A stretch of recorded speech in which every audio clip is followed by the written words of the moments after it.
Hai Teens, jumpa kembali dalam acara TFC. Kali ini kita akan menyimak tulisan Pendeta Florida Rambu Bangironi dari GKI Ngagel Surabaya dalam buku renungan Teens for Christ dengan judul 10.000 versus 100 berdasarkan Matius 18 ayat 23 sampai 35. Bersama saya Gary Nathaniel Rumolog. Mari kita berdoa. Ya Roh Kudus, meteraikanlah hati dan pikiran kami untuk menerima sapa-sabdamu hari ini. Dalam pertolonganmu dan dalam cintamu kami memohon. Amin. Yang akan menjadi pusat permenungan kita adalah Matius 18 ayat 33. Saya akan bacakan untuk kita semua. Bukankah engkau pun harus mengasihani kawanmu seperti aku telah mengasihani engkau?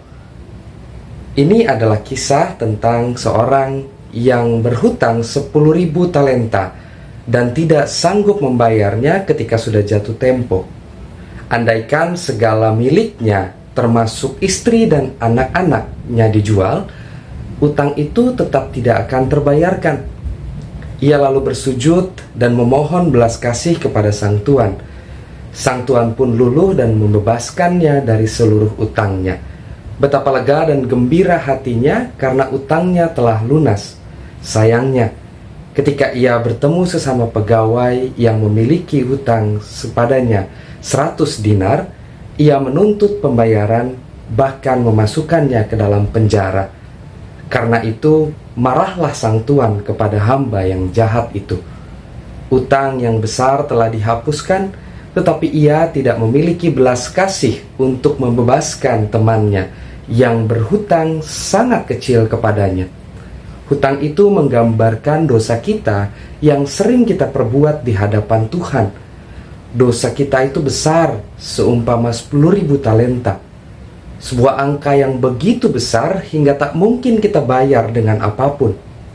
Karena itu, kita pun dengan sungguh-sungguh memohon pengampunan dari Tuhan. Tuhan pun memberi pengampunan. Sayangnya, kita sering kali abai dan sulit mengampuni orang yang bersalah kepada kita. Padahal, jika kita mau jujur dan merujuk pada firman Tuhan hari ini, dosa kita kepada Tuhan jauh lebih besar dibandingkan dosa seseorang kepada kita. Teens, salah satu kekuatan untuk mengampuni adalah tidak mengingat seberapa besar kesalahan yang dibuat orang kepada kita. Yang harus kita ingat adalah berapa banyak dosa yang telah kita perbuat dan berapa kali pengampunan itu dianugerahkan kepada kita. Jika kita mengingat betapa besar pengampunan Tuhan, maka kita akan melihat bahwa kesalahan orang kepada kita sungguh sangat kecil dan karena itu mudah untuk dihapus dari hati kita. Seperti Tuhan memberi kelegaan kepadamu, izinkan juga orang lain mengalaminya lewat kesediaanmu mengampuni mereka.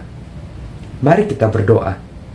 Ya Roh Kudus, teguhkanlah dan kuatkanlah kami untuk dapat memelihara dan melakukan firman Tuhan yang baru saja kami renungkan dalam gumul dan juang kami hari lepas hari.